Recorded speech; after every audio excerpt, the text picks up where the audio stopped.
Hello. Hello. Happy Monday. I got I Monday. got work messages flying at me right now. Odd. Waiting on Zachary's bus is running late. Jen's got to go pick up Lillian, and so I'm waiting for the bus to stop by. And because he is 10 and under, I have to be there to receive him, or else the bus driver lays on the horn aggressively until somebody comes out. And scares poor Zachary. Well, it gives me anxiety because I'm like, no, we're here. We're responsible parents. It's the kids across the street that sometimes just, I don't know who's there to receive them is sleeping. And so there's a lot of aggressive horn honking. And I think the bus driver's gotten fed up. You know, when I was a kid, they didn't care if you were a kindergartner. Like, they just dumped you off the bus. And I didn't even get dropped off in frund of my house. Like, I know, I didn't either. I had to walk. Yeah. Blocks, and it was fucking cold out. Kids these days. There was knee-high snow. How many miles in the snow uphill did you have to walk? I mean, not even a mile, because I did take the bus. There were people who had to walk to school, but I lived pretty far from my school always, so I got to take the bus. But Jake got a ride to school because he went to a different school district. Nice. Simply horny drivers are the worst. Yeah. Thank you, Sue. Thank you. I did nothing. Some days, though, you just have a good hair day. Nice. I think it's because the humidity has returned, and so my hair is extra shiny and nice. Summer hair is always better. We noticed this weekend, like, Jake had a really good hair day, too, because we got an inch of rain yesterday, or Saturday. We got an inch of rain.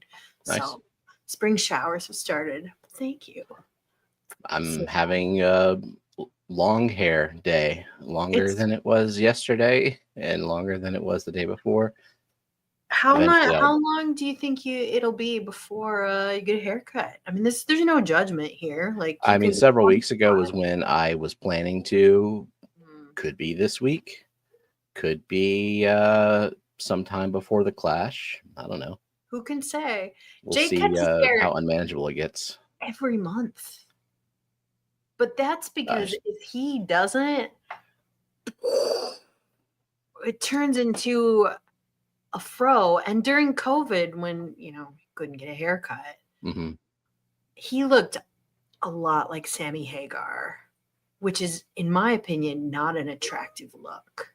Now, everybody has their ideas of what they find attractive, but I have never found Sammy Hagar to be my masculine ideal. So, yeah. This is a new name, Johnny Fishface. Good evening. Welcome, Johnny. From Loch Lomond.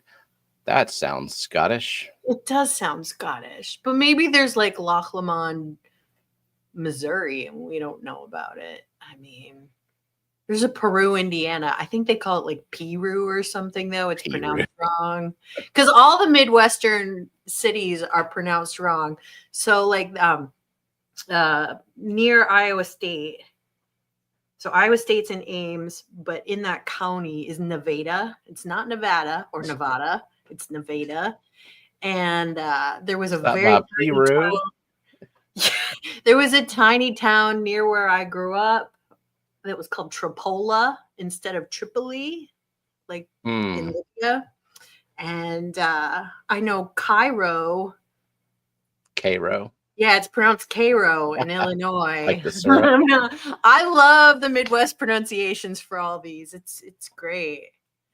Oh, Corey says Loch Modan from World of Warcraft. I never played World of Warcraft, so I wouldn't know that. Did you play World of Warcraft ever? No, my circle of nerds, we were doing a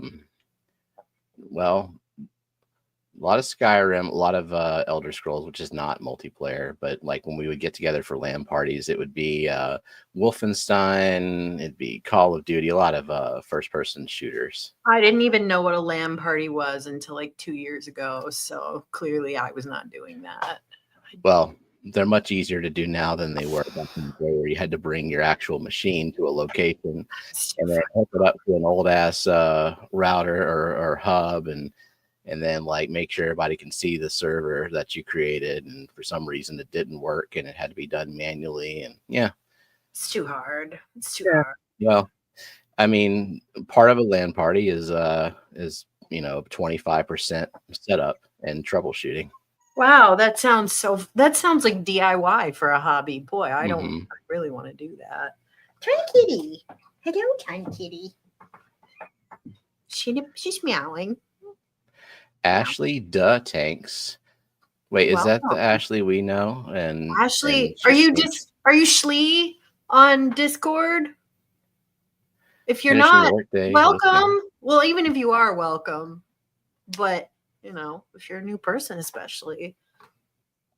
Corey wants to know when the LAN party is at the Keystone Clash.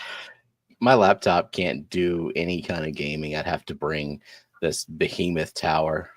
I don't think mine can either. I mean, but I have never played video games. This is not a thing I grew up doing. I didn't have a Nintendo. I didn't have any video games. And if you don't grow up doing it, you don't care. So yeah, it's just not a thing I ever grew up doing. And my nephews, they don't play video games either. So I wonder if they will later. I wonder if they want to. I wonder if they yearn for the mines. I don't know. Probably. But Elder Scrolls does have cool dragons. Okay. Skyrim. Ashley. Oh yes, Ashley Ashley on Discord. She's finding her name. Yeah, it takes time to find your name. I never went on a journey. I made this YouTube account. I made it when I was teaching at a small college, and I had students who wanted me to comment on their YouTube videos. I don't like and subscribe. I don't remember what those YouTube videos were. This was a very long time ago. And so I made the account, and then I never commented on their videos because I had better things to do with my time. So I never changed my ID. I didn't even know I could have a name other than my own name because my email address is my name. Right. So you signed up whenever YouTube and Google. Yeah. Well, Google bought YouTube.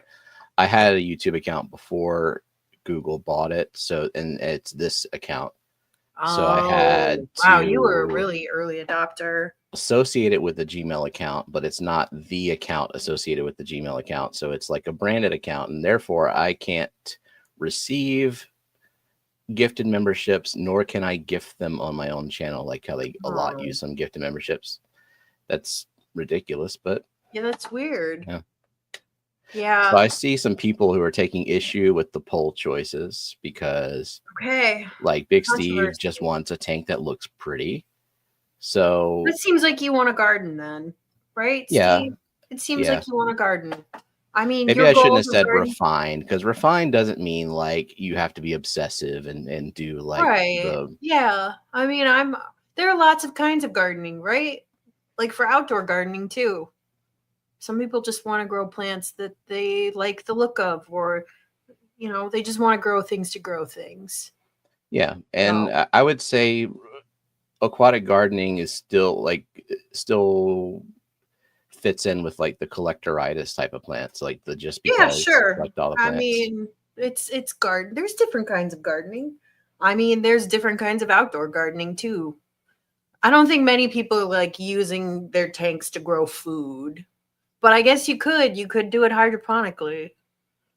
I would just make sure you wash that really well. You could be eating the Limnophila aromatica you grow. A little bit of listeria. Just wash it really well. Just, there's a lot of diarrhea type illnesses you can get. Maybe you want to collect them all. I don't know. Just looking out the window, make sure the bus is home. Man, the bus is like half an hour late. It's ridiculous. Corey says, when the zombies come, I'm eating my cichlids. I mean, when you have tiny fish, it's just not a lot of food. It's just not. But I mean, if you've got pacus or something, that's a lot of. Corey has a lot of tanks. He could keep, he could keep himself fed longer than I could. Big old Pacu would go a long way. Yeah, I mean, I don't even know if I could feed the cats more than a couple days. So, yeah, I mean, your best bet is to take all of your nano fish and kind of cook them down a lot, the bones cooked down too, and make some kind of disgusting stew with it. You could make fish sauce. You could make your own fish sauce, I guess. Oh, Jenna's tracking the bus on the map. Is not even in the neighborhood. Good. What the heck happened? Huh. Rebecca says there is tasteful gardening and then bedding plants or classical gardens, capability, brown style. That gardens. Is a British thing that we do not know. I don't know what that is. Yeah, I don't know what that is either. But there are different styles. Some people like really formal styles. Some people like kind of cottage crazy styles. I mean, my garden's outside. I would call cottage style. There's not a lot of rhyme or reason to what I do. So, but just like some people like to have aquascapes, in different styles. Some people kind of garden like I do. Stephen and I both kind of just garden. So. Yeah, pretty much. Yeah. I kind of shifted away from intentional breeding. But on an unrelated note, my Schultzi laid a crap ton of eggs the other day. I'm just leaving them on glass, see what happens. Yeah, that's exciting. I mean, there's plenty of places for fried hide, so maybe a couple of them will live. Yeah. And what I've been doing this week, a few of my tanks I'm converting to using RO water for water changes, just adding a little bit of like potassium bicarbonate for KH. Yeah. To get them down, I think I'm going to run them at 2 degrees KH. And one of them that's pretty good. Yeah. I mean, I do enough water changes. I could run them at 0. You're not just using your own tap water to remineralize. Well, my own tap water doesn't have any GH at all. Oh, that's right. You don't have any GH. I forgot about that. Yeah. So yeah, my own tap water is kind of useless. So what I'm going to do, I'll keep a gallon jug of water. I think it's like, I forgot what, I'll have to look it up again, how much potassium bicarbonate to add to that gallon to where one milliliter of that solution per gallon raises the RO water by 1 degree of KH. Yeah. So that'll be simple enough. Yeah, that sounds good. I mean, you have the RO thing. Why not use it? Yep. Cool. Yeah, and I bet that you'll see like a change. Especially I gotta watch my CO2. Desk. And luckily they're just shrimp and they're fine. But in one of my 7 gallon, I got the KH down to 3, and the pH was at like 6.04, and that's about that was about 70 something parts per million of CO2. Yeah, you got to turn your CO2 down when your KH is that low. That's why, like if you ever hear about the low and slow American barbecue style of CO2, okay, that's relevant if you have Seattle soft water. If you have like 1 degree or 0 degree KH out of the tap, 1 bubble or 2 bubbles a second will get you there. But if you have Midwestern hard water, you need a lot more CO2. In fact, I just changed my CO2 today, and I have 2 tanks driving right here, and I haven't put the cylinder away yet because I would like to look at it a little bit. So the one on the left is the 90, and the one on the right is the 40. And I don't know if you can see the bubbles going. I can see that. Oh, yeah. I was looking at the inlet pressure, but yeah, that's I gotta say, my bubble rate is significantly higher. Yeah, and that's because the rainbows are too twitchy if I push it more than that. Really? Yeah. So that's as high as I am willing to go. I need to film my 90 bubble rate. Yeah, yours are higher than mine, but the rainbows just get twitchy. I don't know if it's. I mean, I have my spray bars at the top, so they get good circulation, but you can only go as high as your fish will tolerate. Like, I don't want to push it more than that. I like it below that, but suffice it to say that is not the low and slow. No. Yeah. It's not. And my KH is a tiny bit lower than yours out of the tap. Yeah, yours is 6, right? Yeah, it's 6. And that does make a difference. So, but in conclusion, 1 bubble a second, like that's, I mean, unless your tank is really tiny and your KH is really, really low, it's just not going to be enough. Like you need a good amount. You need a good amount. So, and it does change depending on your.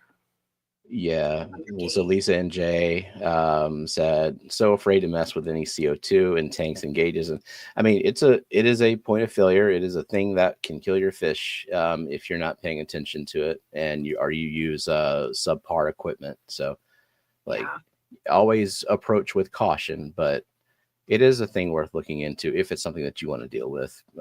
It's very rewarding if you are that heavily into the planted tank side of it. And they will look so much better. I mean, there's nothing like it for making your plants look good, but it's not for everyone. And if you naturally have low KH water out of the tap, maybe you don't want to mess with it. You can get away with a lot.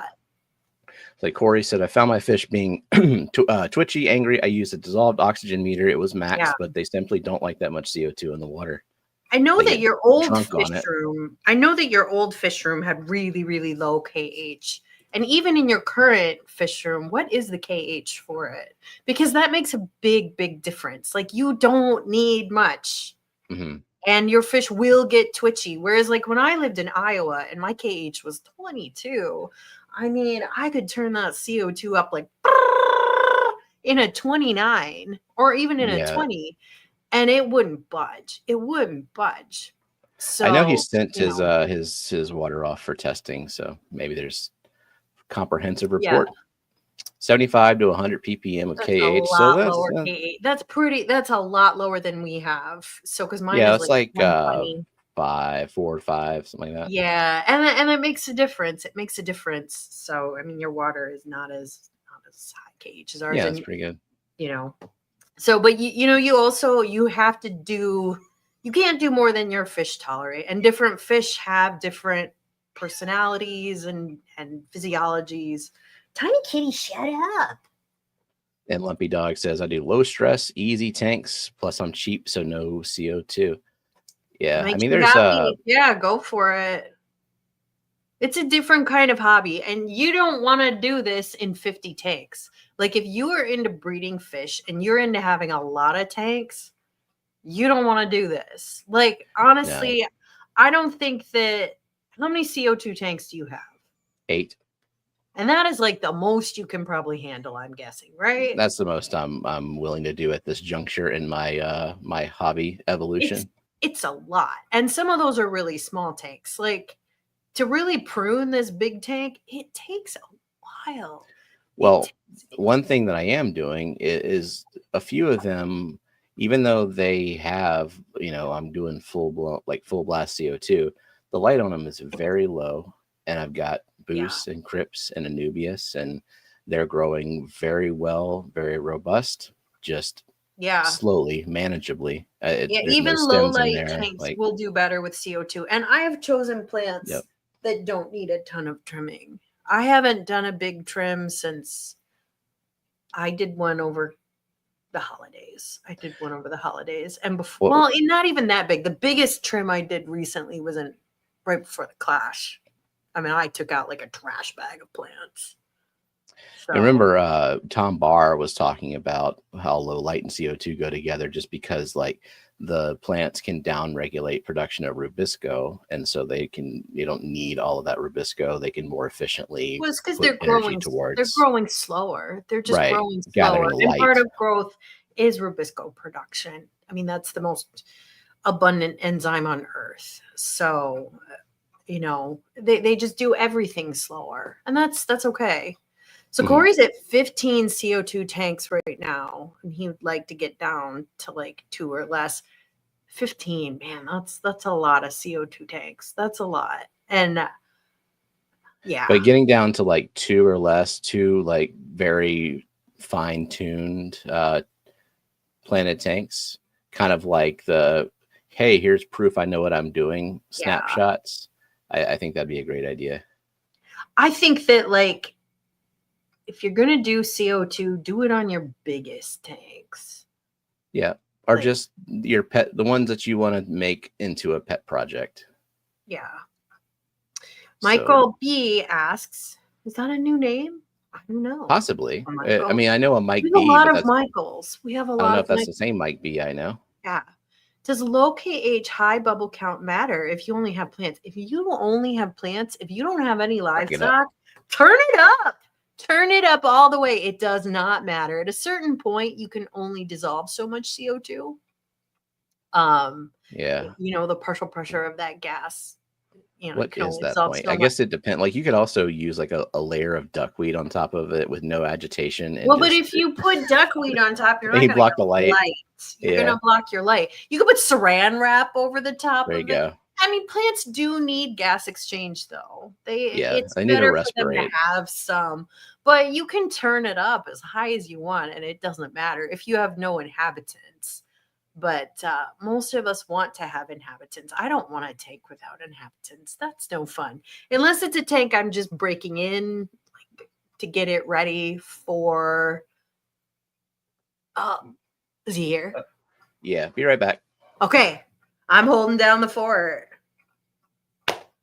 All right. So I was going to say, you know, unless it's a tank that you're just breaking in to get it ready for some inhabitants, you can turn it up as high as you want, and it does not matter. Your plants love more CO2. So in fact, long ago in the Carboniferous period, the Earth's atmosphere actually had higher levels of CO2 in it. So right now, Earth's atmosphere has about 0.04% CO2. So not very much. But back then, it was a lot higher. And that's why, you know, it's called the Carboniferous, because that's where all of our oil and coal and fossil fuels came from, because there was so much plant mass, because they had so much CO2 that as those plants died, it became fossil fuels. So, you know, plants, they love it. They love more CO2. But yeah. So Ashley says, oh, false alarm? Oh, no. Yeah, I got him off the bus. I just needed to be there for him to go inside. That's all. That was, wow. It's really not that hard. Okay. He could do his own homework really, really fast and like do it perfectly. So he's a low maintenance kid. Your kids are both low maintenance. I feel like I was a higher maintenance kid. My nephews are higher maintenance kids. Your kids don't even want to talk. I mean if they can help it, they can, you know. Yeah.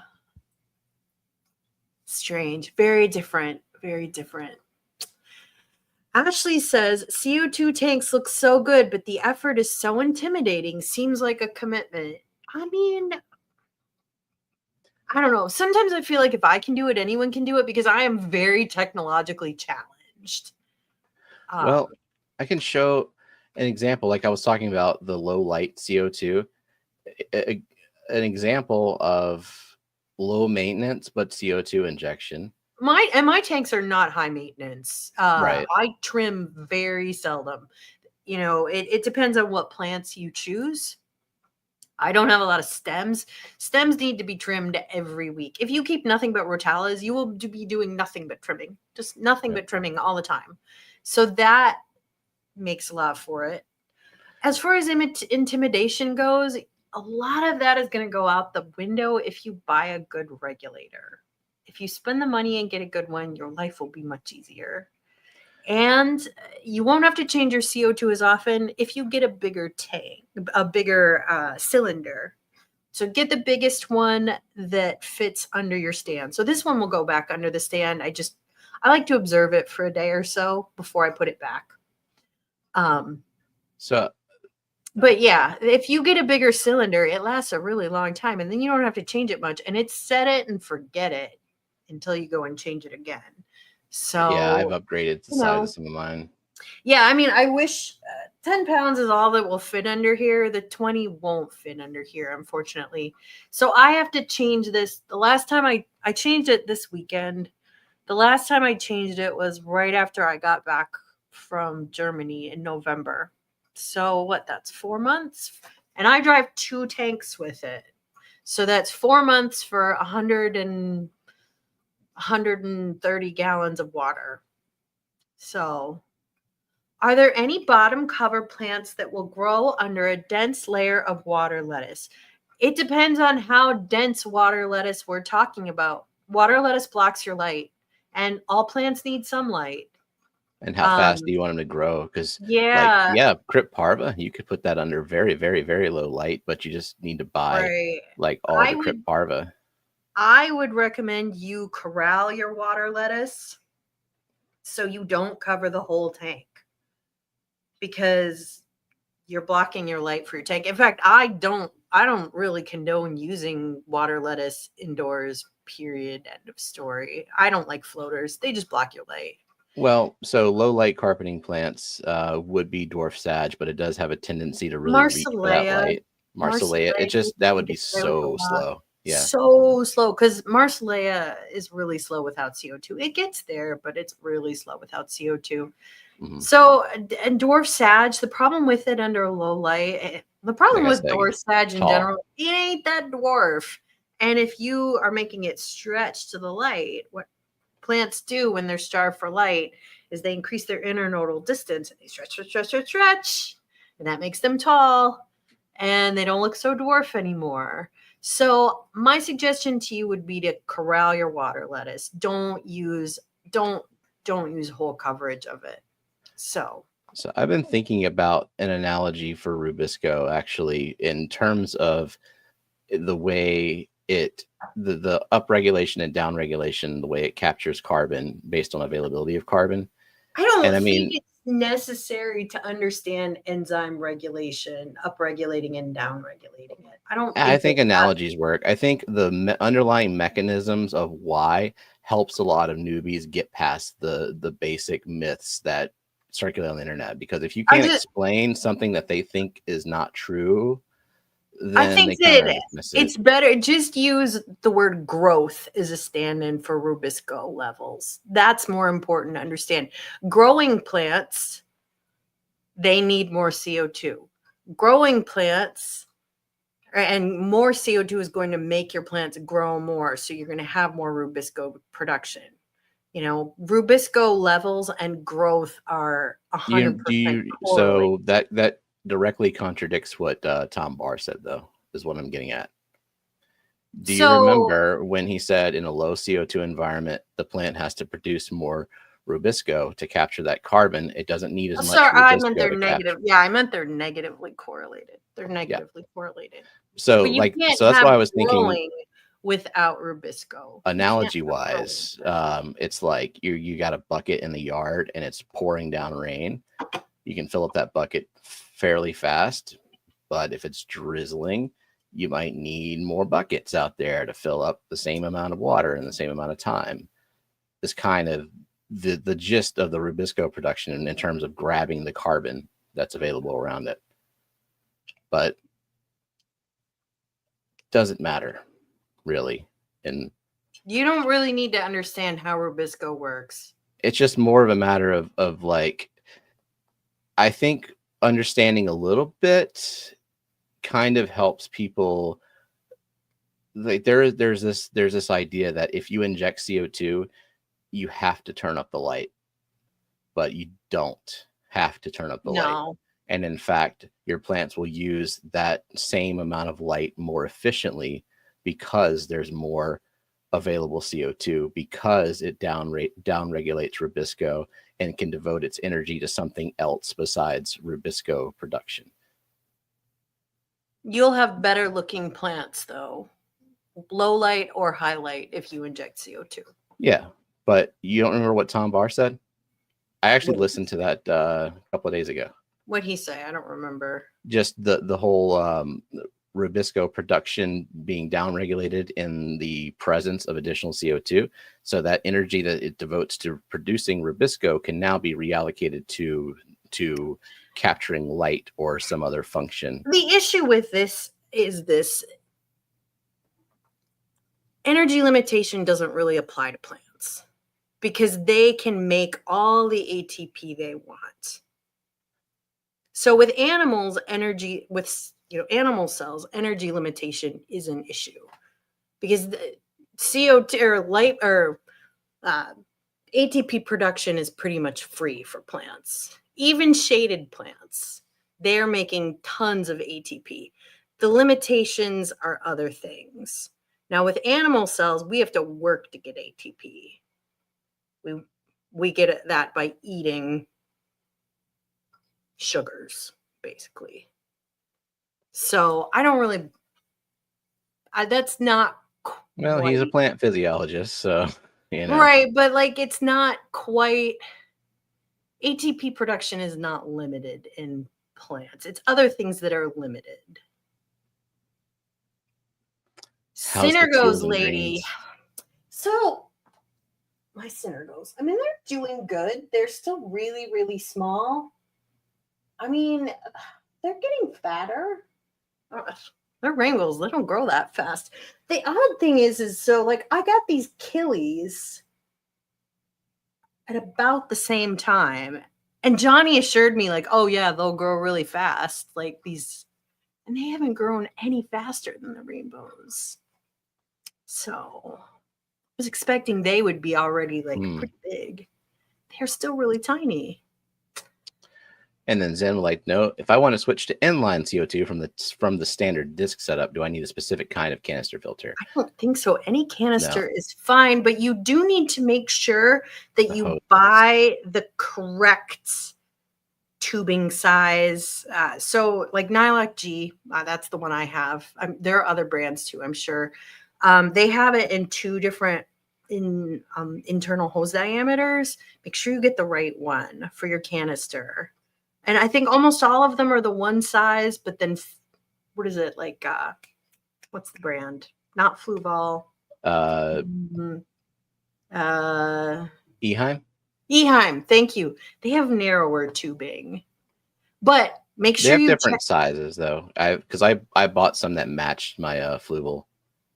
I just didn't like it. No, they have it, but like they have different sizes. Make sure you don't buy the wrong one, is what I'm saying. Yeah. There's typically two sizes. They'll have the right size for you. Just buy the ones that match. If you buy I can just say if you buy a Fluval canister, I can tell you which one to get because that's all I use for the Fluval canisters. Yeah. But and it's the same size actually. If you buy an Awaza one, it's the same size. Yeah. But just make sure you buy the right one. Don't accidentally buy the wrong one. Make your life easier for plumbing it. I'm sure you could plumb it, but you don't want to do that. Blue light triggers that internodal stretch. I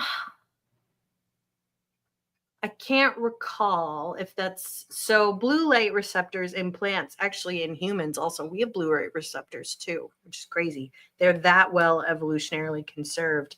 They're called I think they're cryptochromes. And I can't remember if it's that or not. You could be right. I just don't remember. But if you're using any white light on your plants, it has blue light in it. So don't think you can get away with it by blasting it with blue light. Because you don't, I mean, you're going to want white light. It doesn't look as good otherwise. Otherwise, we just have reef tanks. Yeah, and the reason reef tanks are blue is because, when you get deeper in the ocean, the higher energy wavelengths are the ones that penetrate. And so the reef does look bluer, but it still looks, I mean, I've never scuba dived very deeply, but I mean, I've watched a lot of nature TV and it doesn't look actinic blue. Like it doesn't look that fluorescent-y weird blue. I don't know. Like, I think it's Geek Boy in chat. He scuba dives and he scuba dived on reefs. Like, it doesn't look actinic blue. So, but you know what? Well, I mean, you also, if you a lot of dive it is into personal tastes. you dive into a freshwater habitat with a bunch of plant growth, it doesn't look like a Chihiro's. So we're just no. trying to It like, doesn't. it's just people trying to optimize growth. I think, you know, it's also personal taste. A lot of it's Right. personal taste, and people want their reds to look really, really red. And the best way to make something look really, really red is to blast it with red light, because the red wavelengths will reflect. So, yeah. So Barbara says, to me, it looks more green when snorkeling. I've snorkeled a fair amount. I've never gone very deep while snorkeling.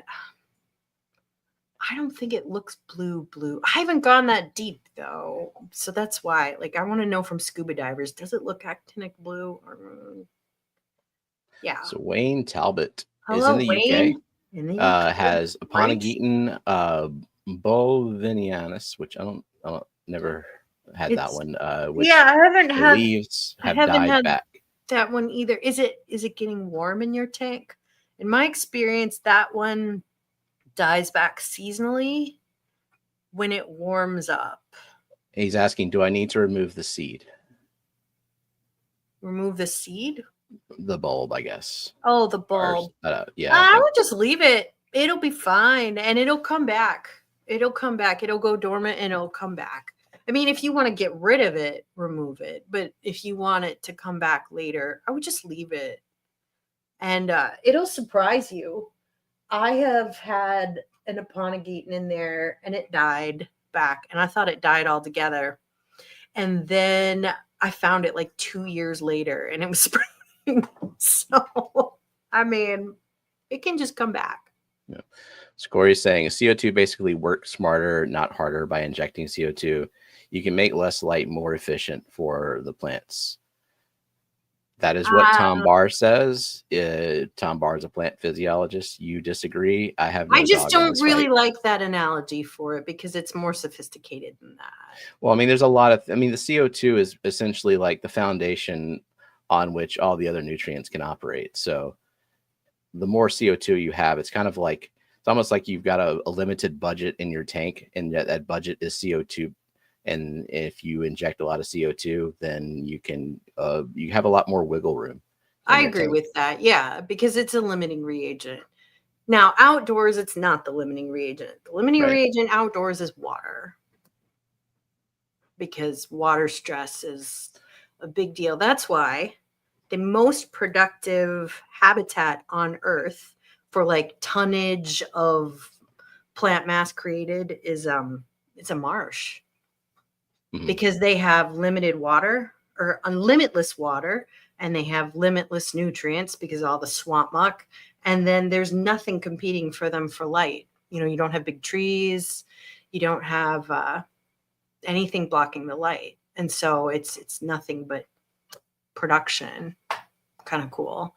So like a prairie, you know, they have water stress sometimes, or like a forest, the light's getting blocked, or you have water stress.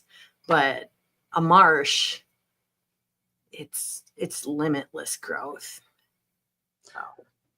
But on the subject of like CO2 injected but low maintenance, I mean, I think one of the best examples of that I have going, I always wanted to share, like the Boost Bowl. It's CO2 injected. I have to trim it, I don't know, monthly. I haven't really kept track because it doesn't grow so fast that I've got to do like a weekly trim of it. But you're like, you can grow Boost in soft water with no CO2 injection.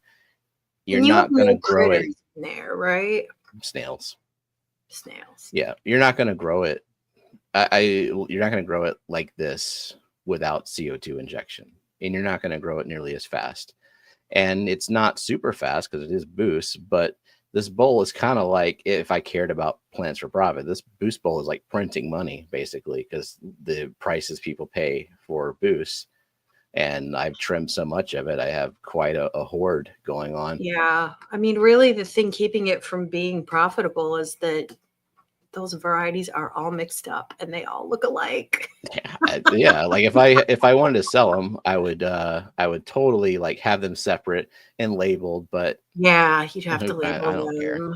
Yeah. So I'm Yeah. not going to sell them unless I do like the quick auction, plan to take quick auctions where some people just kind of take their tray of random boosts. They're finally fed up with having so much and they auction it off for $50 or something like that.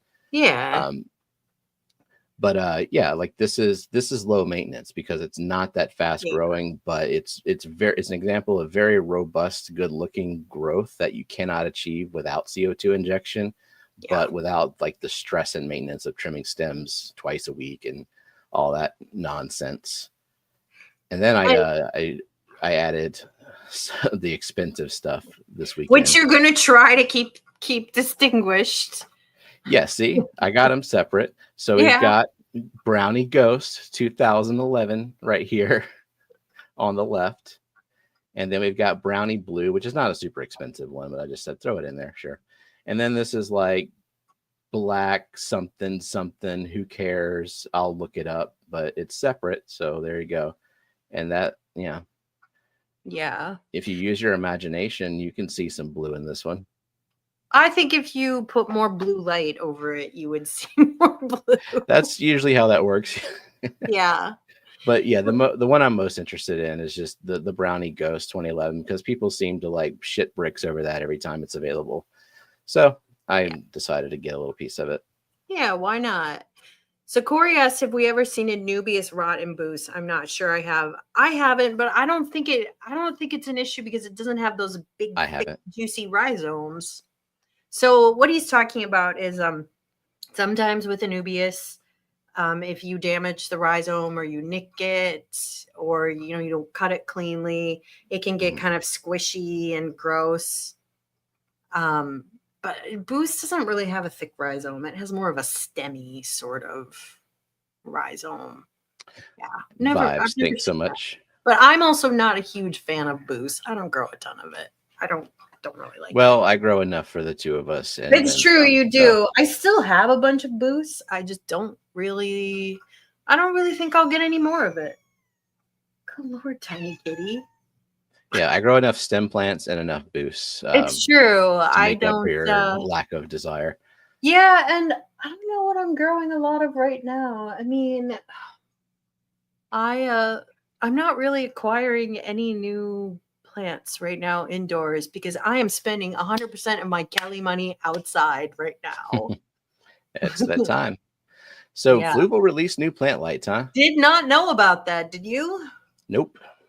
Yeah, I mean, I'm not buying new lights right now because I just bought Chihiro's lights. Like, how much of an improvement on the 3.0 is it? They really need to increase the intensity. Those are not intensive enough lights, and I think to be competitive, they need more color spectra choices. I love their app, though. It is very easy to use. Let's see. Looking for the next question. Rebecca says Stolon is a Christmas dessert. I have made Stolon before, but I think you meant Stolon. The which runner. Is like it's a runner. Yeah. Does too much or too little dechlorinator affect plant growth? So you don't need to dechlorinate your water for plants. They don't care. But for fish, you need to do it for your fish and your like if you have like a panic nitrite or ammonia situation and you do what the bottle prime says that you can dose up to 5 times as much. Yeah. Is that going to be a problem? I don't think so. I've never really tested it though. I've never tested it. Yeah. Maybe Corey has tested it because he sells a dechlorinator, so maybe he would know. I just know that if you don't use dechlorinator, your plants won't care. However, your fish might care deeply. So, yeah, use the package directions. Ms. Barbara saying green light diodes seem like a waste for plants since they don't uptake green light, but maybe it helps with how the fish colors look. Yeah, So it's they do, aesthetics. just not a lot, but yeah, aesthetically is the most. I mean, they can use some green wavelengths because plants make what are called accessory pigments. So, and you can see these in the fall, because in the fall, in the Great White North, our trees, the leaves are dying. And the chlorophyll dies before these accessory pigments. And the accessory pigments are orange and yellow, the pretty colors. And so those are called xanthophylls and carotenoids. So carotenoids are orangish and xanthophylls are yellowish. And so what they do, in the light reactions of photosynthesis, you have what are called reaction centers. And in the middle of it is a chlorophyll atom. And around it are some accessory pigments, including other chlorophyll atoms and these xanthophylls and carotenoids. And they will harvest other photons that would be reflected back by the chlorophyll. And they push them to the reaction center, like in, like a little satellite dish. They even look a little bit like that. They push it to that. So they can use some. They're more efficiently using other. Red and blue are the most efficient colors of light that plants use. But aesthetics matter. And if you put, I'm using a good amount of green light actually, and I like the way it looks because it makes my tanks look really green and fresh. And maybe that's why when people ask me like what light to get, I'm like, the light that makes you okay with looking at your tank every day. Yeah. And all of these will grow plants. They'll grow plants just fine. If I blasted more red light on my plants, they would probably really like it. But that's not my taste. I just don't like the way it looks. Mm-hmm. So, and if you use more green light, your green fish will look more green. And I have fish. So I have my my Melanitania trifasciata from Cato River, and they are greenish and they look very pretty if you put green light on them. So it's personal taste. So Rebecca, I don't know what the market is for Boost in the UK. But you know what? You're a grad student and you need money, and you should do whatever you can to side hustle your way to if you can sell it, grow it.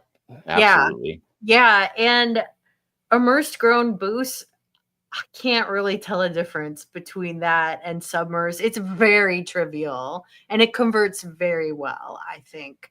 So it converts very, like if you put it in low tech, by converting, it just kind of sits there for a very long time.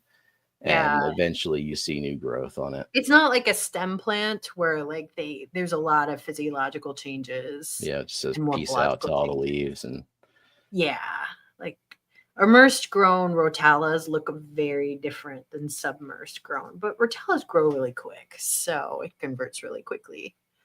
But sure, go for it. I mean, you're a grad student. You need money. I used to support my hobby. Good Lord, Katie, shut up. June said, still not going to add CO2. You know what, June? You have super soft water out of the tap. Like, you should We'll get you one day, June. I mean, would I bother if I had KH0 out of the tap? Yes, you would. Yeah, you would. You say that. But I don't know if I would. I don't know. I might not. It would look like your plants would look good, but then you would miss like what certain things did with CO2 injection, and then you would get there. But I like easy plants, so maybe I wouldn't. I don't know. But yeah, I don't know. I'm in the stage of like, let me collect some stuff that's going to piss me off. And now I'm going to like try really hard. I'm in like try hard mode right now. And I know I will burn out on that, but not yet. I'm really not in that mode of life because like last week I got some real spring fever because we hit 70 degrees. And so my mind is outside. And it's with my ponds, and like Ted Coletti, he messaged me. He's sending me a water lily that I've been looking for like 3 years. So I'm thinking about that. I started seeds this weekend and I got that set up all going. And so, yeah, my mind is with outside. So. Yeah, my mind is always kind of indoors. Your body is never outdoors. You don't go outside. I mean, you This can't is get the this time of alabaster year, though. skin by going out in the stupid You know what? sun. You put on a hat and some sunscreen. You'll be fine. The thing is this, though, is you should go outside now because you don't want to go outside in July. Oh, yeah. So I've got that 625-gallon pond. My dad gave it to me and said, oh, yeah, I don't know where the plug is. So fantastic. And then he gave me what he thought was a plug, but it's too big. And now I got to find the right thing. So he just gave you an eyesore then. Like he wanted to get rid of it. Big old blue round eyesore. Looks like an above ground pool right now. Yeah. An above ground pool and at least it's not a fancy neighborhood. I mean, it's not a neighborhood where people are going to get pissed because they've seen worse. Yeah.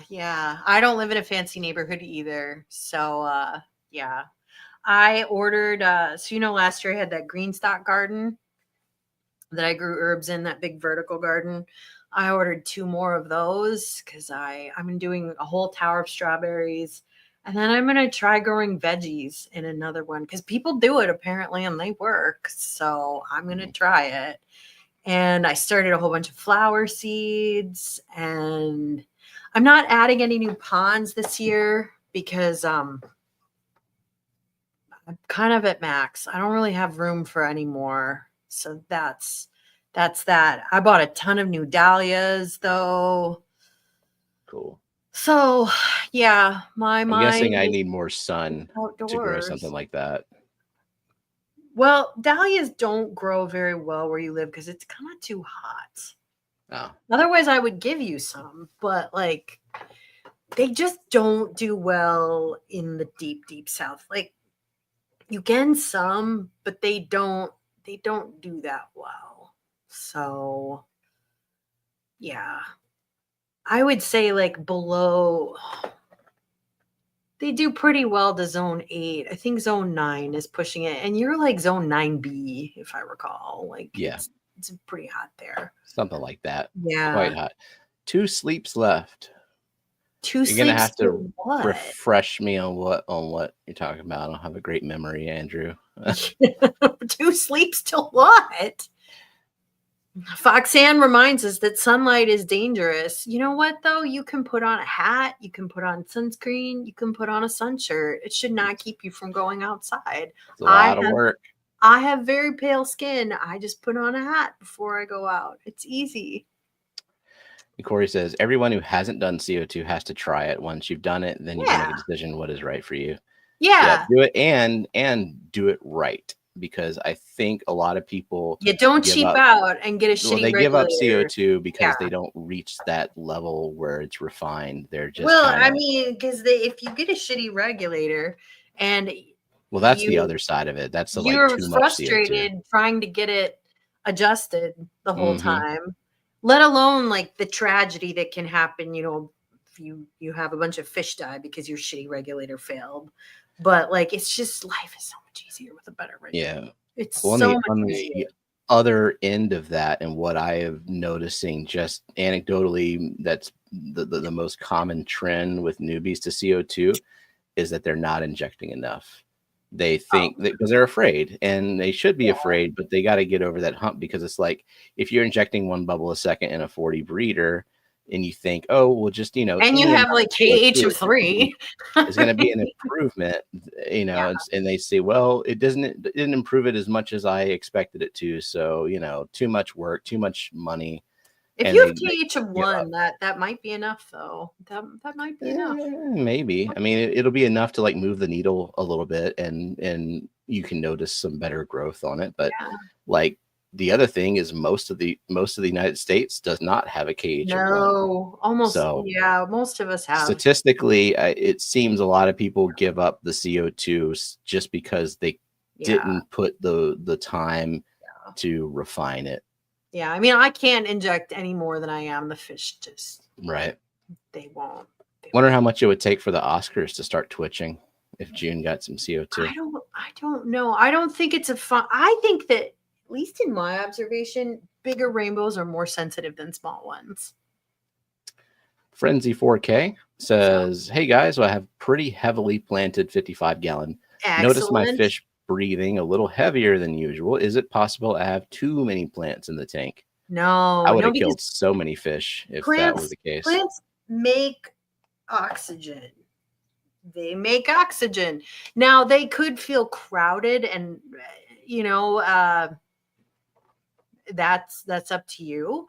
I actually, this tank right here, it was a wall of plants, and aesthetically, I didn't like it personally because I thought it looked too crowded. But I also thought my fish needed a little more room, and so I opened up the center of the tank, and I like it quite a bit more. So, I would ask, like, do you have surface agitation? And if not, try adding it. If the fish improves, that kind of tells you, like the plants can only do so much depending on how heavily stocked this tank is. So the surface of your water should be rippling. Now, how you get that to happen is up to you. You could use air stones.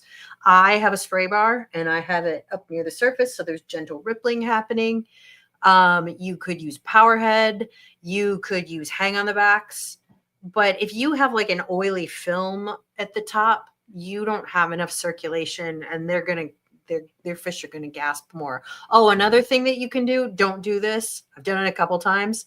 I've accidentally raised the water level too high on this when I did a water change, and the water was contacting my lid. Create a nice seal. I've done that too. And I'm like, oh God. Corey's smacking the lid, trying to get air. Gasping, and I just removed like a half inch of water, and it was fine. So don't do that. That'll do great to elevate your CO2 levels too if you're in CO2. Don't recommend it. Yeah, don't do that.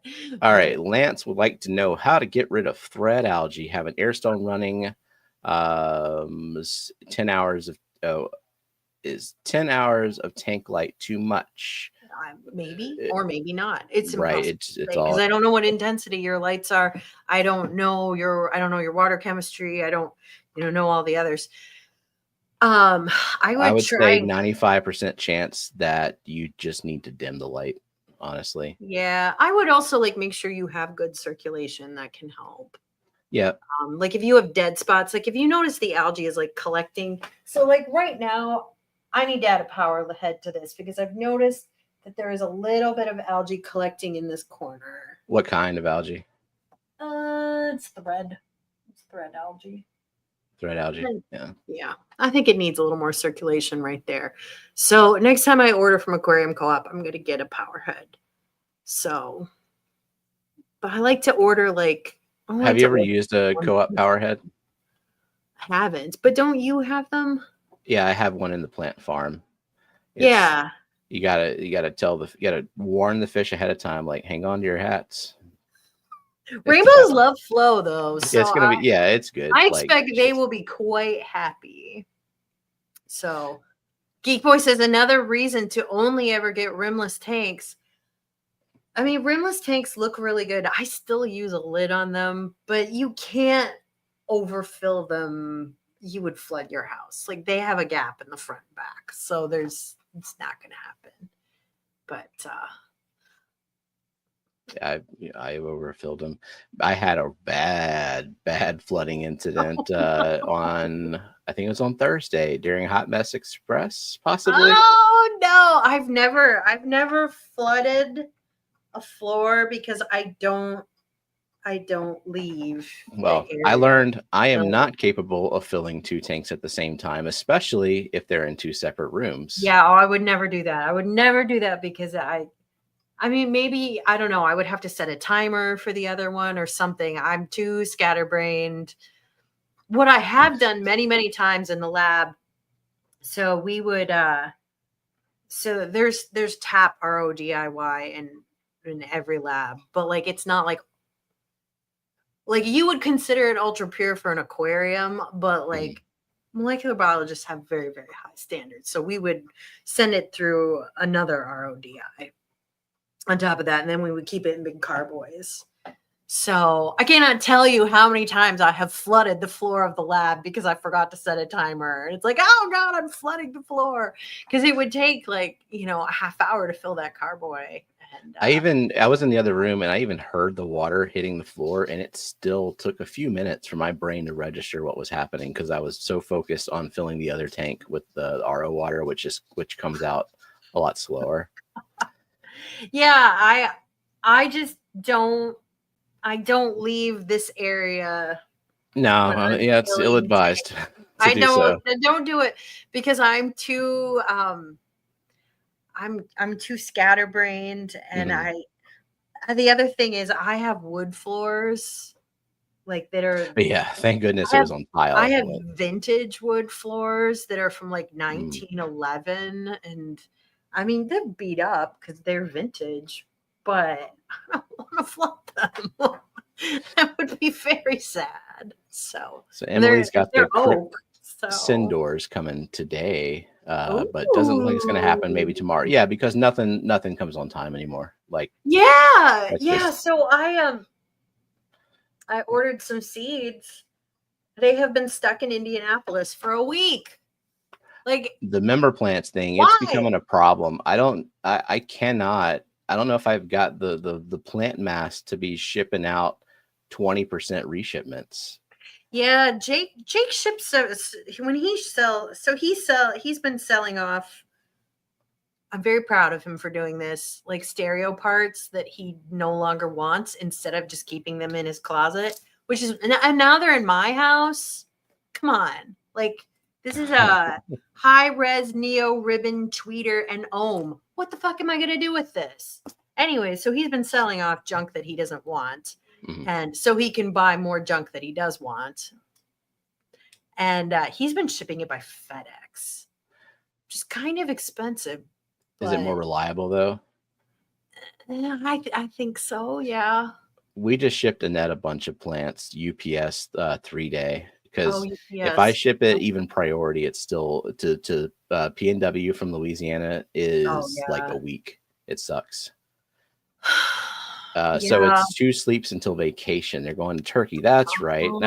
2 weeks of no bingo. That's what I remember. And you're going to Turkey? I have always wanted to go to Turkey. And they've been before too, so I guess they liked it enough. They're going back. Well, maybe I'll just go to Turkey because I travel. I travel a lot. Yeah, it's supposed to be really all nice. Kinds of fairly sicknesses you can bring back from there too. I know, but like I would meet a lot of cats, which I like to meet new cats. So especially cats I don't like, that are not like in my house ruining my life. Like to meet other cats. Barbara says, OMG Kelley, the 1910 oak floors in my house. This is why chat jumped. It's why my fish room is in the garage now. Yeah. It used to be the second floor above the dinner room. Yeah. I could have my fish tanks in my basement. Because that's concrete. But my basement is like scary and unfinished and cold. It's a good place to like keep my dahlia tubers and the washing machine and the cat boxes. It's not a good place for anything else.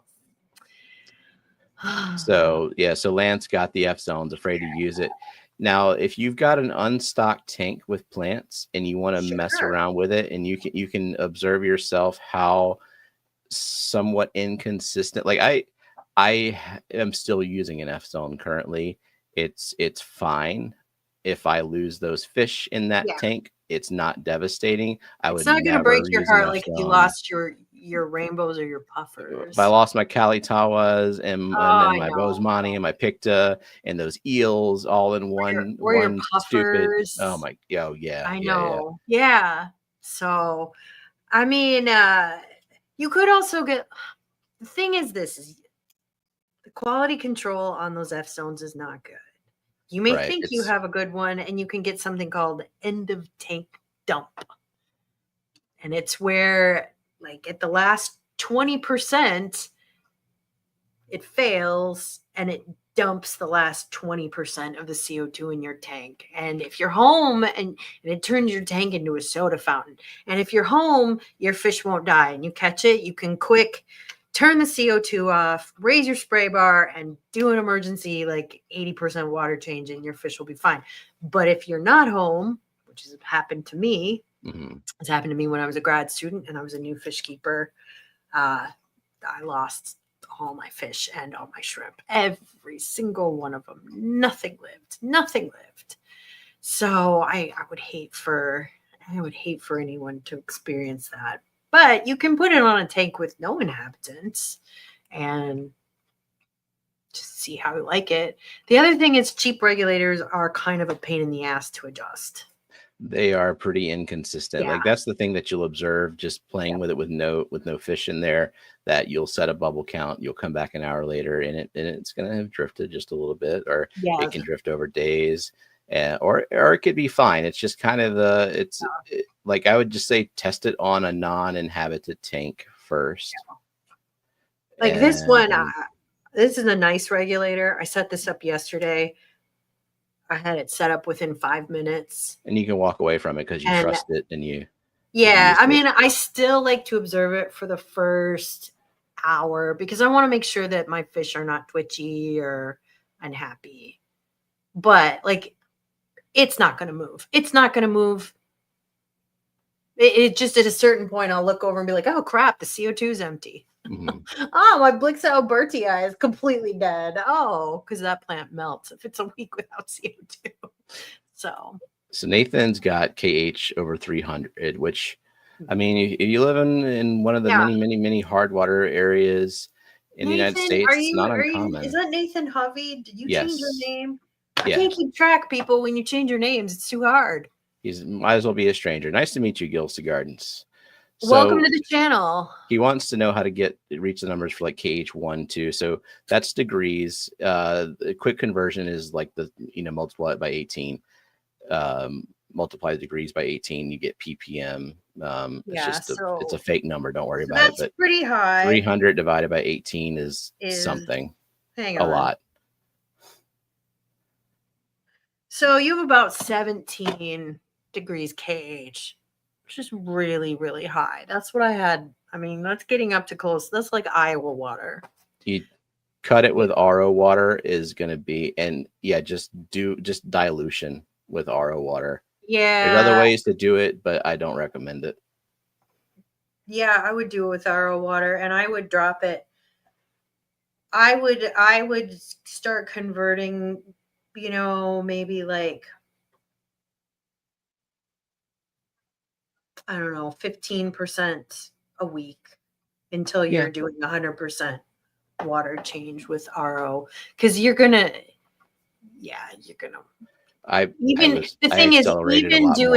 Even doing 50% RO water in your tank is still going to be a KH of 8.5, which is still kind of high. I mean, it's not bad though. It's not. It's going to be a significant reduction. Yeah, it's a little high if you drop it 75%. If there's no limitation to your RO water production, then I would take it as far as you want to take it, really. I mean, Dee Dee, I think she drops. So Dee Dee has very high KH out of the tap, and I think she drops hers to what, like 2 or 3. I don't remember. But it depends on what she has in the tank, because she's a mad crazy shrimp keeper, and they have specific requirements that I don't know about. I am not really a shrimp person. Corinne, speaking of KH, after I put aqua soil in 2 of my tanks, they both now are sitting at 0 KH. Oh wow! Yeah, that's normal. What it does, yeah. Around 6.0, no CO2. Worried a bit, but should I do anything about this? No, water change like your soil does. And it's aquarium keeper. Yeah, that's the beauty of aqua soil. It does drop your KH a little bit, usually a point, maybe 2. I mean, the only thing you would need to worry about is if you had certain inhabitants that wanted more KH. I don't know, maybe some shrimp would. I don't know. But I kept neocaradinas for a bit in 0 kh bowl. Like I think it's so just hardy. stability for those shrimp. Neocaradinas are so hardy, like the blue dream Yeah. shrimp and the cherry shrimp. They are so hardy that I think as long as you acclimated them, they wouldn't care. They wouldn't care. So Yeah, but I mean, also aquasoil kind of stabilizes pH. Like aquasoil is not going to just like send your pH down. It has its own buffers. yeah, it buffers. Yeah. But yeah, there's a reason. There's a reason that shrimp keepers like aquasoil. It's doing its Grant job. Eater uses it in every tank. So Corey says at the store, the rule is your hand stays on the hose. You can't take your hand off the hose if the water is on. Yeah, that's a good rule. That's a good rule because it's it's so easy to flood your floor, and if you try to do too much at once, it's just really easy to do. Now, if your fish room is in the basement and it's a concrete floor and there's a drain, who cares? But I have wood floors. Ooh. So Lane says, Jason, depths unknown, has little beepers that go on when the water levels get up.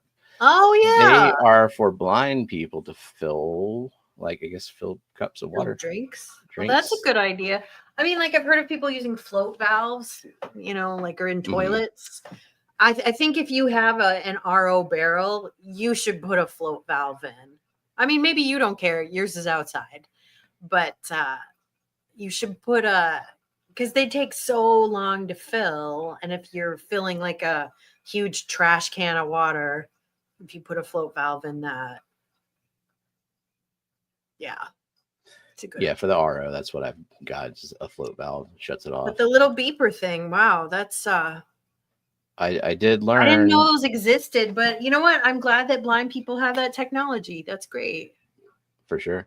And if they're for filling drinks, like, are they portable that you can take them to restaurants? Like, if so, are they like easy to just for your blind waiter to fill your wine glass? Oh, that's really cool. Wow. Because I like things that don't require a lot of DIY. Like I'm not going to put float valves on all my tanks. Yeah. But I don't have did so have many to replace my float valve because the snow apocalypse. Oh, right. I forgot to bring in my RODI unit. It killed the what you call it on the check valve thing. Yeah. On the float valve, and it caused the carbon chamber of the RO unit to like burst. Whoops. So I had to replace all the filter chambers anyway. So and that's why you cannot have your RODY unit outside, like if you live where I do, unless you just are content to take it inside every November. It's too cold here. So the shipping situation is every system is overwhelmed. Corey says, since COVID, no one likes to go outside. Hey, I was an indoors person before it was cool. Stephen was ahead of the curve. COVID hit, and I'm like, welcome to my world, everyone. And I am a person who likes to go outside, but I don't really enjoy shopping. Like I order all of my clothes. I know the size. Like I'm willing to measure myself to order jeans online. I don't like to go clothes shopping. So, and as for like buying stuff from stores, I mean, I don't mind grocery shopping. That's about it. So, like Corey said, if the plants show up bad, you get more. And I mean, like with the member plants, a lot of people have gifted memberships, and those plants are essentially free for them. But I still feel bad because they had plants coming, and it took a month to get there, so they got a bag of muck, and I would like to rectify that if I can. I mean, there are a few channels that do very much for their members. It's very generous of you to do this. Aquarium Co-op, that's a channel that does quite a bit for his members. But most channels don't do anything for their members. Maybe you get a members live stream, you know. So, yeah. All right. Oh, so behind People in who the should chat. just be nice about their members' plants. Like, maybe give Stephen a little grace. He's doing the best he can. No one's complained at all. Oh, that's good. It's completely That's my internal guilt that's bad. driving me to. I get that, but like nobody better complain because you could be getting nothing for your membership and you don't. If someone complains, I will give them their full $2 refund. And it's probably a gifted membership, the person who complains. So they profit from their complaint. So June asked, if I do CO2 on my plant farm tank, what happens when I move those plants to a non-CO2 tank? Yeah, there's a 2 to 4 week adjustment period to the limited environment, and then they just grow a little slower, a little less robust. But they're not going to die. Like I mean, unless they were plants that absolutely demanded the higher level of CO2. Oh, yeah, those will die. But at least June has a very low KH, so she can get away with a lot more. But like it's actually a really good way if you have a lot of tanks, but you don't want to have 50 CO2 driven tanks. That's a lot. But you can farm a lot of tanks or a lot of plants from a tank like this, and you can move them all over your fish room. It's kind of a nice thing to say. Yeah. Let's see. Going down for questions. I think you should do one CO2 tank, June. Why not? Just do one. Do it. Just do one. Why not? I mean, don't do 20. Like, that's too many. I started with one, and then But you're not at 20. Like, that would be too many. Maybe if you're retired, you could do it. But you have a job and you have kids. I don't know. Yeah, I think I could do more tanks, but slow it down. Like I'd have a lot more low energy tanks where it's just like tons of Boost and Anubias and that kind of stuff. And maybe I would do like RO water in them just to give them a leg up, but not necessarily inject CO2. Yeah. Oh, my goal is just to have fewer bigger tanks. So, the orchids. So looks okay. Nothing's mushy or dying. No, I mean, you can see I've got it in this little basket and it's sitting so high up that when this tank evaporates slightly, I think it's completely out of the water to begin with. So it's not like dunked in there. I don't know how long that's going to last, but the grocery store was once again out of orchids. So it just will have to wait. We don't go to Trader Joe's that often. I think that would be the best place to get them. But I don't really like shopping at Trader Joe's. Trader Joe's is a good place to shop if you really like packaged food. And I don't really eat a lot of packaged snack food. So I mostly cook all my food. So JP Jeffries setting up a 5-gallon with 50/50 RO tap. Will I need to drip acclimate them, or can I just throw them in? Are we talking about shrimp? I am not a shrimp expert. For fish, like I plop and drop all my fish that I buy. And I think we're talking if it's not new, if we're just like transitioning the same livestock over, I think you can do whatever makes you comfortable. Yeah, I mean, I would probably transition it a little gradually. If you can, why not? But for shrimp, I don't know. Shrimp are more sensitive. I am not a shrimp expert. So I can't comment on that. The shrimp that I've had, I don't drip acclimate them. But I don't keep any hard shrimp. I keep pretty easy shrimp. I keep coal shrimp. I'm not even maintaining my blue dream colony. I just no offense to the people who like shrimp. I just don't care. I don't care like about having having little detritus eating bugs in my tank. I don't give a shit what color they are. I just don't. I have only blue dream shrimp right now. They've stayed pretty blue. I don't cull them or do anything to the line. I don't really care much about shrimp. If they were bigger shrimp, like saltwater shrimps, those are much cooler looking because they're bigger. Like, where was I? Was it in Tennessee that they had the huge prawns? I can't remember, but they had these like massive prawns, like this big. Oh, it was in Duluth at the aquarium there. Huge. That was kind of cool. Like that was I want to. I've never had bamboo shrimp, and I really want to get some bamboo shrimp. They're cool creatures. I've never had one either. Perched up on a rock, just like sweeping the water constantly. It seems fun. Yeah, I mean, I've never had those. It's worth a try. I know that saltwater shrimp, like they have the peppermint shrimp and the sexy shrimp. I would get something called a sexy shrimp just for the name. Right. And like the pistol shrimp, you can have it, and they have like the symbiotic relationship with gobies. I mean, that's really cool. So yeah, saltwater. Dennis was one I had to reship because it took a month to get there. Like there were three packages I sent to the PNW. They were on February 11th, and then I believe they arrived sometime last week after I had sent the reshipment, because a month in transit with plants is going to be gross. Yeah. So that one actually, even with ideal weather, they're going to be gross. Yeah. Does anyone's mantis shrimp, even though they scare her a little, those are freaky. So smart. They are so intelligent, but they are not true shrimp. They're arthropods, but they are a different kind of arthropod. They're their own thing. Yeah, they're really cool organisms.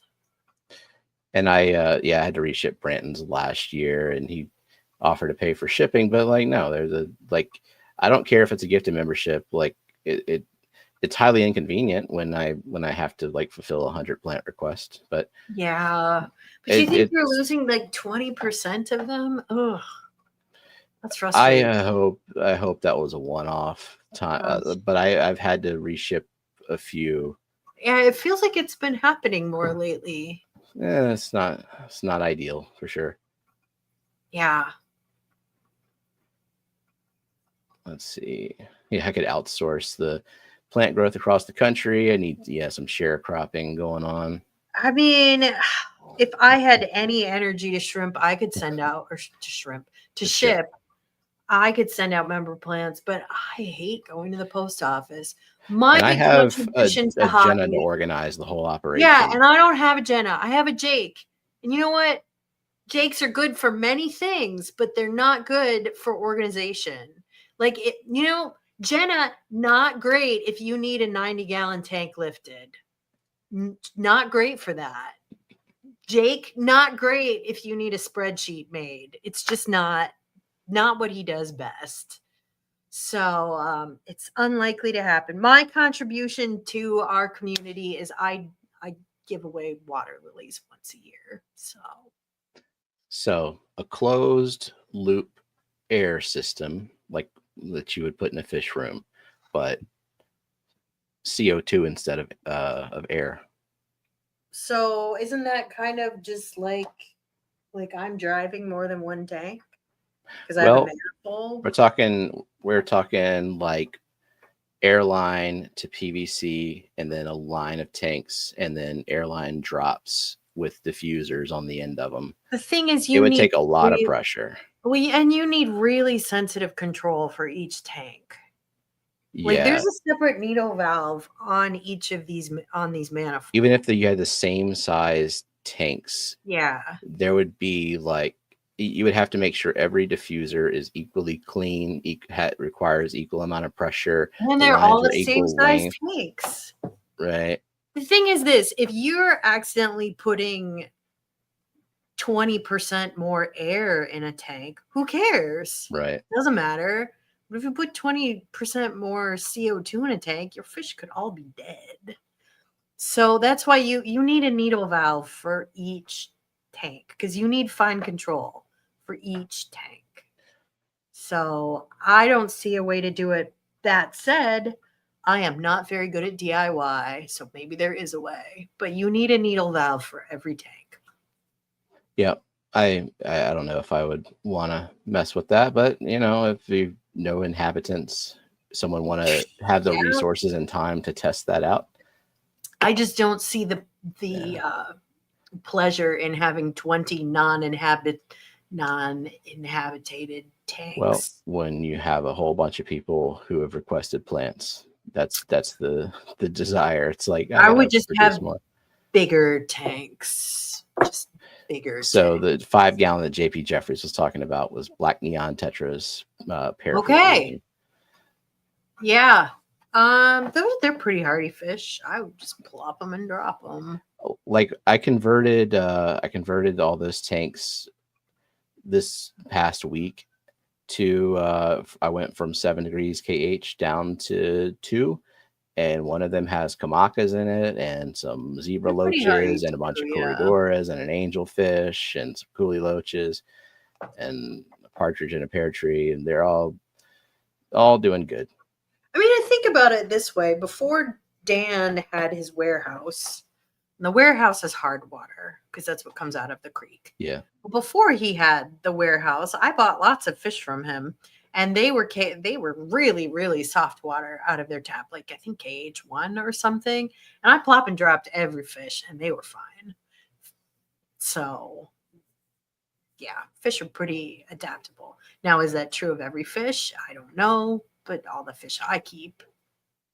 So, and I think that Dan actually advises now that people just his acclimation float the bag so the temperature is equal, for 10-15 minutes, and then just drop them. Before I discovered non-shitty fish sources, I used to think I was acclimating poorly, and that's why my fish were dying. No, so I bought this little drip acclimation system. Like now my cardinal tetras will be okay. Yeah. And I don't know what Grant advises for shrimp. Like, I don't know what he recommends people do. If he recommends drip acclimation, I guess I would do whatever Grant suggested for that. He knows more about shrimp than I do. So, but yeah. That is true. Jenna did help lift that 90 gallon onto the stand. It was like 250 pounds. Probably added just as much stress as I helped. I did nothing because I don't want her to be. I think crushed. I opened the door. The door. That's how I contributed, and he just hefted it up and put it on. So, and he was like, I dragged that thing on a blanket to get it to the bedroom, but then we have the suction cups and. Yeah, he didn't even use the suction cups. He just picked it up. Oh God! If I don't have a good grip on it, I'm panicking. I mean, he deadlifts I don't know. I don't deadlift. I remember what his deadlift is. It's like 300 some a week. His grip is fine. So, but yeah, I wasn't going to do that. Cat House speaks the truth. Stephen doesn't like shrimp because shrimp keepers use TDS as a measurement. So Grant talks about using a TDS meter in the correct way. Yeah. He does it exactly what you are to use a TDS meter for. It's a quick and dirty measurement for when you're remineralizing. It's easy because the dissolved solid that you're putting in there. Because you're starting from zero. You're adding only one thing, remineralizer. So the dissolved solid, and it's an easy way to measure it. It's much faster than other things. I pick on Grant a little bit, but I would never legitimately question any of his knowledge because clearly he knows what he's doing. He is very, very good at keeping shrimp. Specifically, the Garden of Eder knows how to do it. There are many things you can and should make fun of Grant for. Yeah. I always like to tell him that Shelby's the brains of the operation because that's true. That is true. You're stating she's the brains and the looks of the operation. Grant's the muscle. I don't know. Shelby's pretty strong too. Are you suggesting Shelby just take over? Shelby has a lot to do because she just had a baby. Yeah, one thing to make fun of Grant about is he says Anubis instead of Anubis. There you go. There you go. That's a good thing to make fun of Grant for. I hope that they're listening right now. I know that they have a lot of streams they lurk on when they're working. Hi, guys. It's Shelby. I don't think Grant listens at all. I'm just gonna assume it's Shelby all the time. He doesn't care about us. Nah. But maybe Shelby's listening. They are terrific people. They're awesome people, and they are amazing aquascapers and very knowledgeable about shrimp. So Rebecca says most scientists use TDS. I assume that they are switching it over to the conductivity, and because like they wouldn't care about that conversion. There, because like the TDS meter, it's taking the microsiemens and just dividing it by 2 to feed you a TDS number. I don't know that most. I mean, like when you get your water report, it's in it reports TDS. So when they are studying the natural habitat of a fish, I almost always see it reported in conductivity. That's true. Yeah. I was thinking your water report. Yeah. And as for what I used in the lab, I mean, we would measure our RO in conductivity. We would measure it in conductivity because it had a meter on it that read in conductivity. So, and we had an engineer for our building, and he would measure the conductivity. We wanted it very, very, very, very low. Almost. Jose is asking, what is the channel for Grant and Shelby? That's the Garden of Eder. Garden of Eder, and mods hopefully will drop a link. They have a live stream every Monday night. So tonight at I think 9 o'clock Eastern. And they are super knowledgeable people. They know if you have shrimp questions, you should ask them. And if you want to buy really great shrimp, they're great people to buy from. I have bought plants from them in person at the Clash. They'll be there, and they're really great plants. They sell shrimp at the Clash too. I haven't bought shrimp from them because I'm not a shrimp person, but we have lots of people in the chat who have bought shrimp from them and have been really, really happy. I mean, we have some people who've bought lots and lots and lots of shrimp from them and have been very happy. So I recommend them. If I were to buy shrimp, he gave me some Stardust shrimp, and like they're Caradinas, and he was like, I thought they were sensitive, but then like he had them out in a crawfish breeding tub, and like they just reproduce like crazy. He didn't pay attention to the parameters at all. And so he told me to like take them and put them through the ringer. So I'm like, all right, CO2 injected, KH7, mix them in with some Neos. They're doing fine. Were they fine? What do they look like though? They just kind of look like they're kind of plain. They're like a light color with a little bit of speckling, and then when the female is buried, it turns a nice blue color. I would never buy them myself, but yeah, because the only shrimp I would kind of like if I had low KH water out of the tap, or I was using RO water anyways, I would like the crystal red and the crystal black shrimp that look like the candy canes, not like the high grade ones. Like I want the ones that look like a barber pole, the stripy ones. Those are really pretty, but I'm not willing to do what it takes to get the right conditions. But you should get some of those for your boost bowl. Yeah, well, yeah, they're pretty. That's the other thing Grant gives me shit for is trying to put shrimp in a bowl.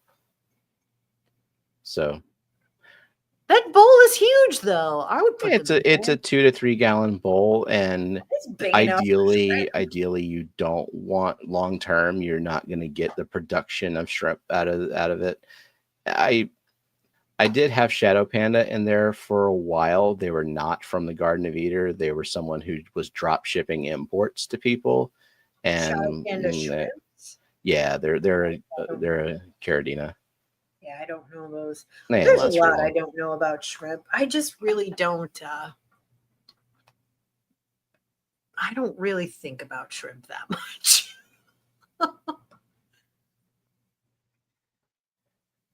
Let's see. Jose's asking for a link. If you scroll up, Jenna posted one. Don't know if someone wants to post it again, but we're about to go ahead and get out of here too because I'm hungry. I'm hungry too. Probably got a backlog of work messages because they didn't stop. These corporate jobs, man. I know. So uncool. The things we have to do for money. So uncool. Well, everyone, thanks. Yep. I'm looking for other questions. I don't see any. If we missed one, you can leave it in the comments. Oh, here we go. Hip Hop Hillbilly. Would y'all say a light strength or time on is more important?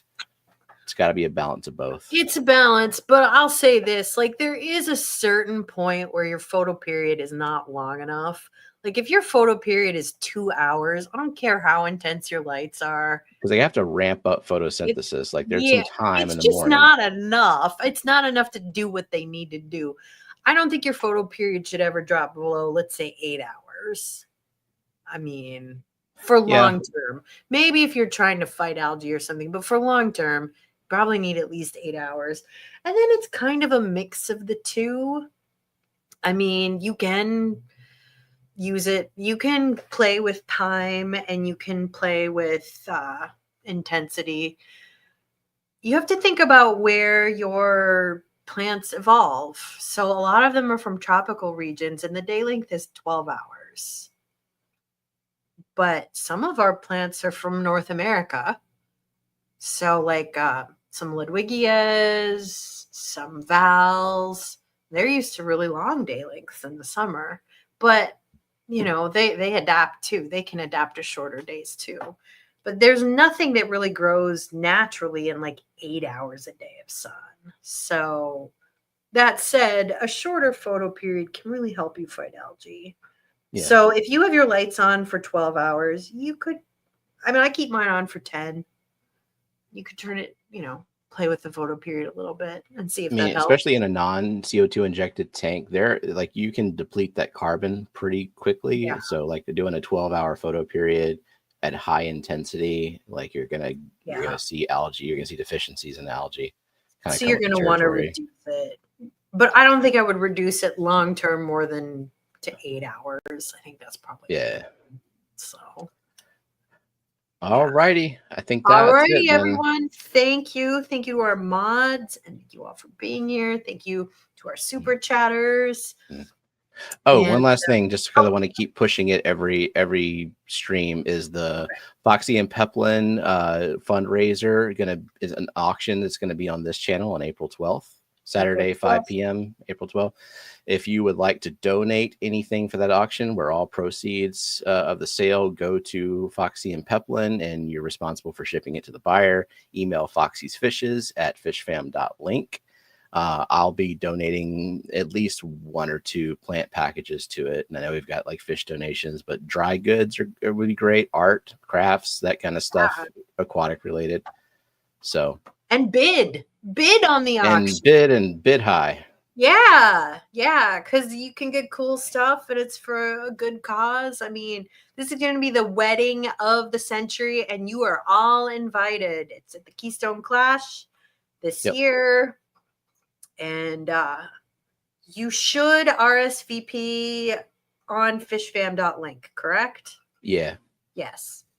Just so they have some idea of like how much cake and chairs they need.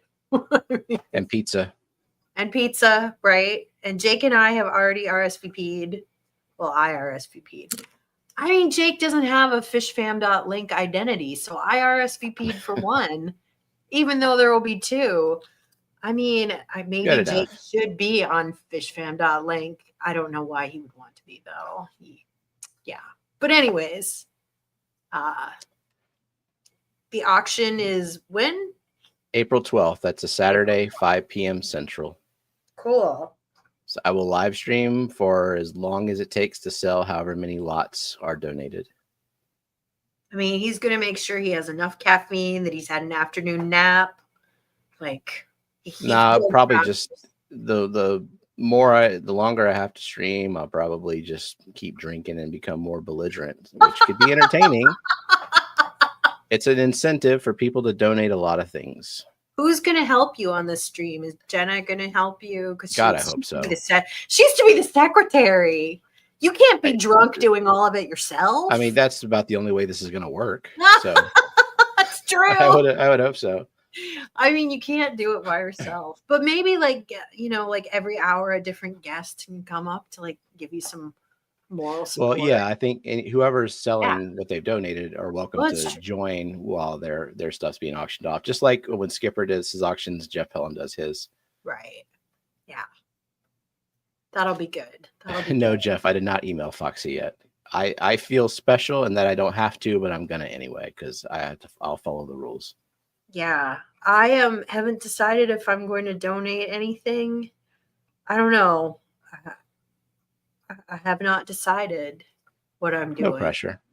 If you've got something that's convenient enough to sell and ship and all that, maybe I'll sell a cat. There you go. I don't think I'd get very much money for them. They're usually free, so just they are. They cost me no money, and they have no jobs. So, all right, it's dinner time for us. Yep. But thank you, everyone. Bye. That'd be great, CC. Digital art print. Oh, that would be fabulous. That would be wonderful. All right. See you later. Bye.